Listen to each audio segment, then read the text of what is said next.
So this box right here is going to hopefully fix my problem with my taillights. So if you guys have been watching me, and when I replaced my taillights, I noticed my reverse lights weren't working. And I did a little digging and I found out I think this sensor is actually bad. So if you have a manual transmission, it does not really recognize when you go into reverse. So it has a sensor on the transmission, so when it hits that gear, this tells it, hey, we're in reverse, and then it turns on the lights. So, and I'm hoping this is going to be my problem. So let me show you what this is just a cheap part I ordered off of eBay. I'll put a link if you guys have this problem at all.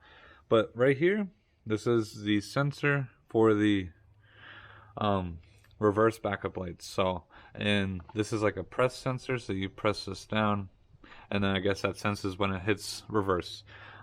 Super simple.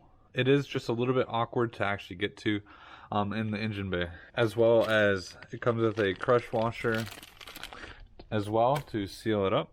Not having the factory airbox definitely will help, but I'll show you guys where the plug is at. You can see that gray connector right there underneath the shifter cable. So we are going to have to disconnect the shifter cable because the actual sensor is on top of the transmission. And with it being on top of the transmission, you guys really can't see it at all. But you see that boot right there? It's going to be right underneath that. So we're going to have to disconnect the shifter linkage so that way we can get underneath it. Hop it in the car. I just want to show you guys. I do have the car on. It's not running, but I do have the car on. I'm going to put this into reverse. And I'm going to show you. First off, my backup camera does not come on at all. And that was one of the big signs that I'm like, why is this not working? I thought something was wrong with the backup camera. As well as the reverse lights don't come on. So, and I was thinking, oh, it could possibly be a bulb. I tried to swap out bulbs and everything before. So, like I said, I'm in reverse. No camera, no nothing. And I want to show you guys how to test this.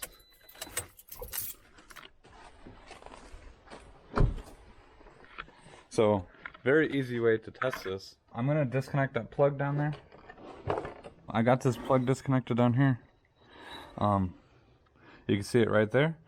And so, the easiest way to actually test this is to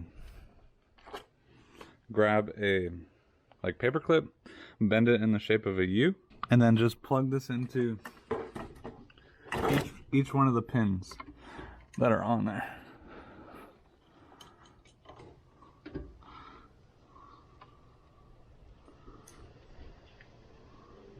And all we're doing here is just completing the circuit. So we're just acting like we're pressing the button on this. So that's all we're doing with that paper clip. So now if I hop back in the car and start it up, or at least turn it on while I'm in reverse. So I'm in reverse.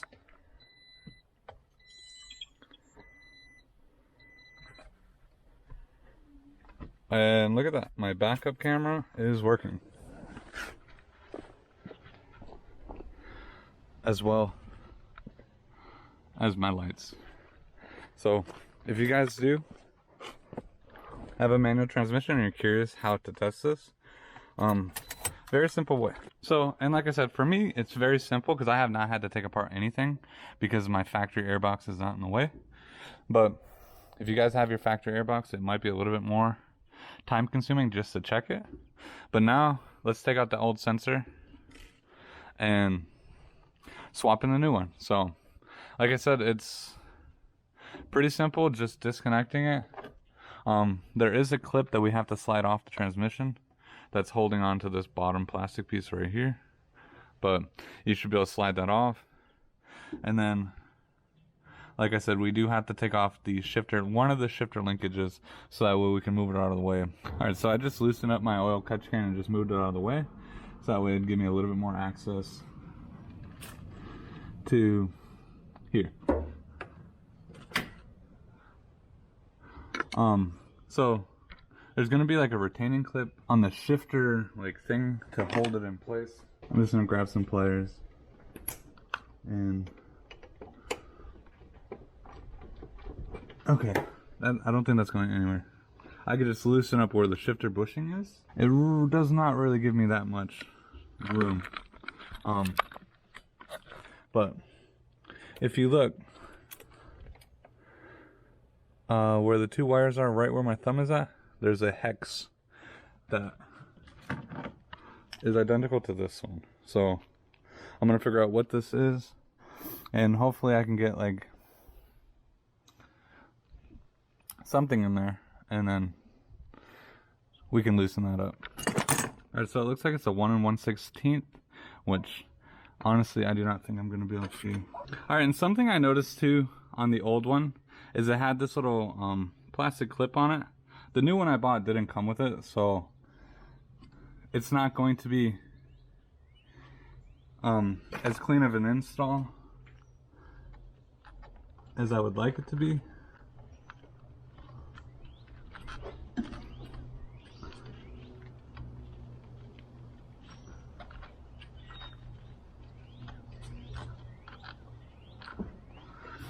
But it is in there. You can see the new sensor is right there. I ran the wire, and then the plug is like the gray connector right there. So I got it all. There's probably supposed to be a special tool like an O2 sensor plug or something like that, but I just cut my original one just to make it a lot easier to take off.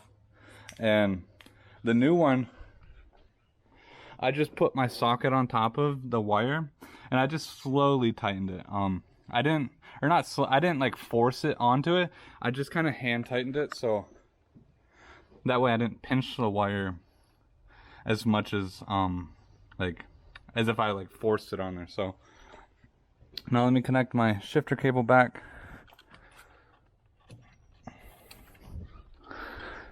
Put the clip on. So this $15 part fixed all my reversing issues, hopefully. I did test this earlier just to make sure before I cut it that the actual part was going to work. But I did not test it when it was in the actual transmission. So let me just make sure that my backup camera, they look like the same exact, yep, alright. So there's my backup camera.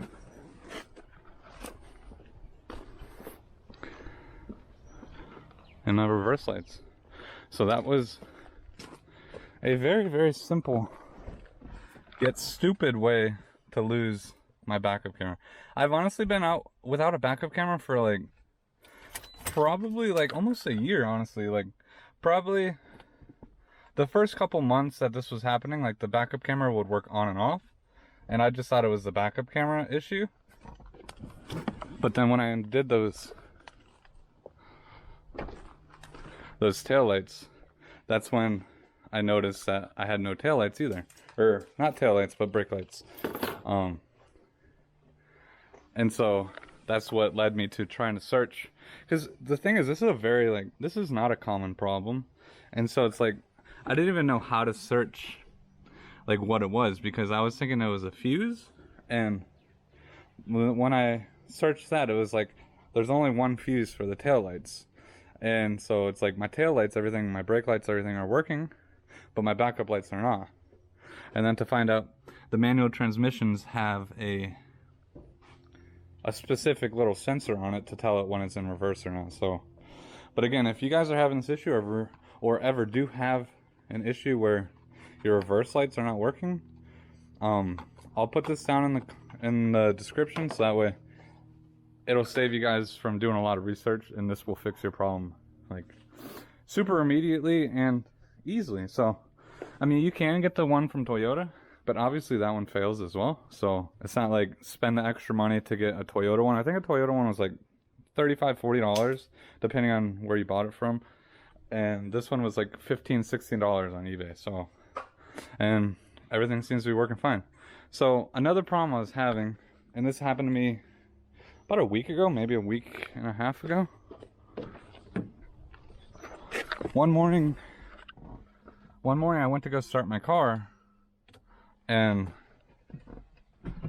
all of a sudden I started my car, my gauge lights came on, like the lights, the illumination came on, and then like 2 seconds later, I heard like a little pop noise, and then my lights on the gauge cluster stopped working. So I'm hoping that there's a fuse, and it's a super simple fuse to replace, because I don't know why it happened. It literally, I started the car, I let my e-brake off, and when you let the e-brake off, that turns on your, like, I don't want to say automatic headlights, because this car doesn't have automatic headlights, but it has a light sensor that senses if it's dark or not, and it'll automatically turn on your headlights. So, and as soon as I did that, it came on for like 2 seconds and pop, and then, so now I gotta figure out what is the actual problem. And hopefully it's just a simple fuse to replace, because everything else on my car works. Like all the other things work except the lights. So I'm assuming that it's just a fuse. All right, so doing a little Googling, I found that I think this might be it. It's called panel switch illumination. And when I go look, it shows me the location of it. And it's a 7.5 fuse, and it literally shows a picture of the gauge cluster. So hopefully this will be a simple, really simple fix. Because right now I actually never, let me just double check, make sure they're not working. It's been a few days, so.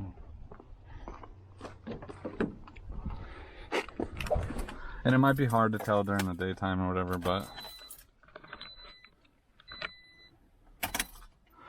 like all the lights work here. But when I turn on my headlights, nothing is changing. I don't even know if these are coming on or not. It's really hard to see, but I don't think that they're coming on at all. Hopefully the camera will see it or not. But let me hop underneath the dash here, and let's see if I can find out where this is coming from. I just pulled out the 7.5 amp fuse. I don't think the camera will really focus good, but inside looks fine, but the post look burnt. So I'm not sure. Obviously something overloaded, so let me grab another fuse. Always super handy to have a lot of extra fuses. So so we're looking for 7.5 amp.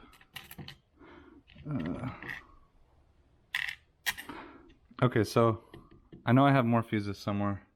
These aren't the stubby ones. All right, so I just changed that fuse, and I think I realized I have a different problem, because the lights are not changing at all.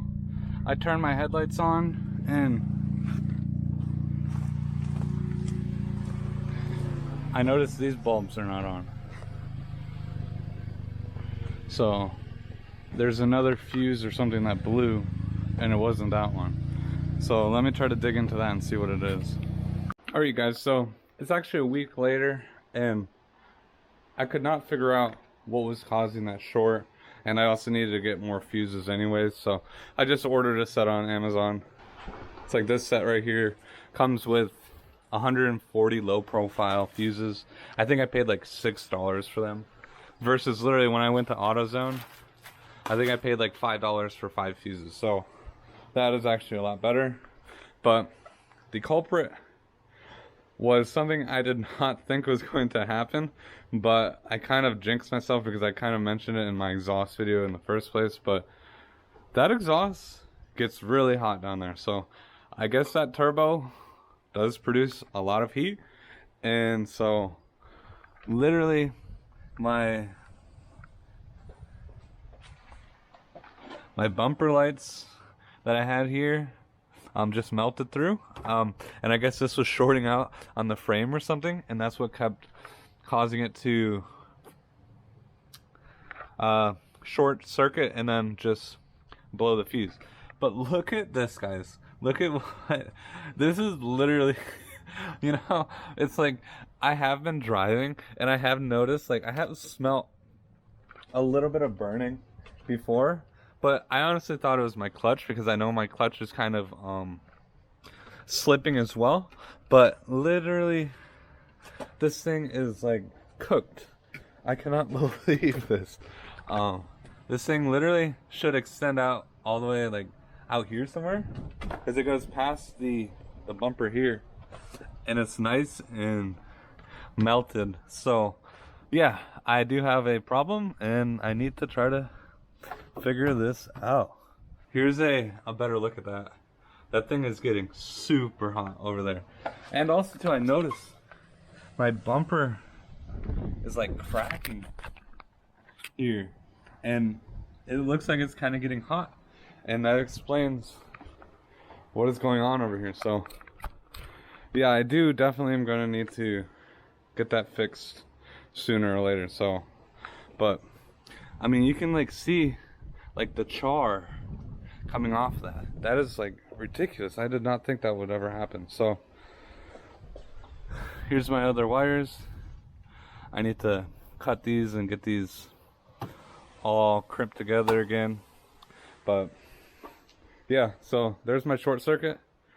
This, if you guys are wondering, that tail light circuit that runs the cluster lights also runs your, like, I don't want to say run your like running lights for your tail lights. It also runs that, as well as your parking lights on the front side of your car. So yeah, so this is a big mess that I got myself into, but now sooner or later I'm going to have to try to figure this out and get this actually to protrude out of my exhaust, out of the back of the car, because I can't have this keep happening, and I don't want anything to like catch on fire. I literally am glad that this stuff looks like it's not like a flammable material, but for now I might keep that off the car, because I feel like that would catch on fire if it did. So, but yeah, that exhaust gets hot. So let's get this all cleaned up and back in order, so that way we can get my cluster working again.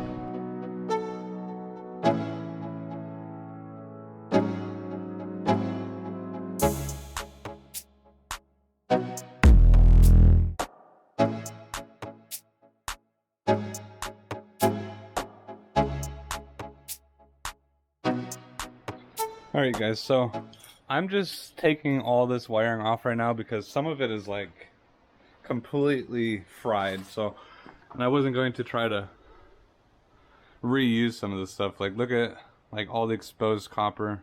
It's not really focusing, but this is like completely melted around there. So, and I just cut off everything. I'll probably just buy some new stuff, because I did like those. I really liked the bumper lights on this car. They gave it a look that this car needed. So, but I have them off now, so that way I can get my working running lights back on. So I'm going to try to replace that fuse now before I continue putting this bumper back on, just to make sure everything's going to go good. And so yeah, I mean, like, I'm not going to go this deep into this problem right now. I'm just going to eliminate the problem other than the exhaust, because I want that on there. But I'm eliminating the biggest problem, which is my electrical hazard over here. And I just would rather have no electrical problem and have a nice sounding exhaust with a little bit of burning on the bumper. But like, cause it's the thing was, like, when I put that on there, it was fairly far from the bumper, and I did not think that like 4 inches would get so hot that it literally melted through my bumper. But I guess it does. So I'm definitely gonna have to either,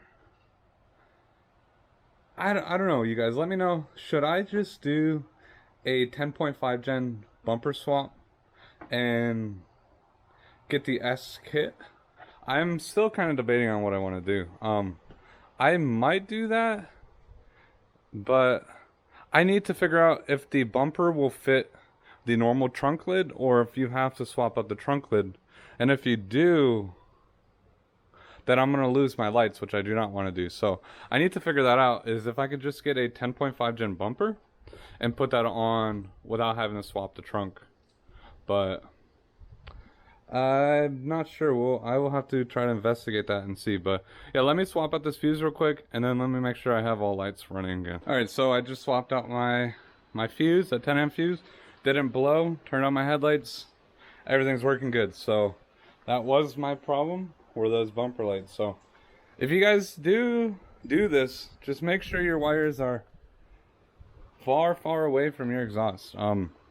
Obviously I know my condition is a little bit different than everybody else's, but to those people who do have a turbo Corolla with a 3-inch exhaust, you may want to watch out where that leads out at. So I'm gonna clean this up now, put my bumper back on, and like I said, I just snipped off all that stuff there, and I also ripped off my underglow. I don't use it anymore, so I'm just slowly been ripping it off. So, but yeah, I'm gonna redo all this in the future. I'm gonna keep this off so that way it's not a fire hazard, and we should be good to go for a little bit longer until I can figure out what I'm gonna do with this. But yeah, it's like I fixed one problem and I have a million other problems. So I guess this is the story of a modified car. Wake up early, gonna rise with the sun. Step 2, get some good, some food in you. Step 3, think real hard about what you wanna be. Step 4, everybody just do your thing. Wake up, today's gonna be a good day. Wake up, today's gonna be a good day. Wake up, today's gonna be a good day. Alright guys, so finally I got this all back together. If only I had those lighting up, but like I said, those are gonna be put on the back for now until I figure out what I want to do with the exhaust and the bumper and everything like that, because I don't want that happening again. So, but I got my Altus lights all working, so you can see I love the way they look. I don't know what you guys feel about it, but they look awesome. That's gonna be a wrap for today's video.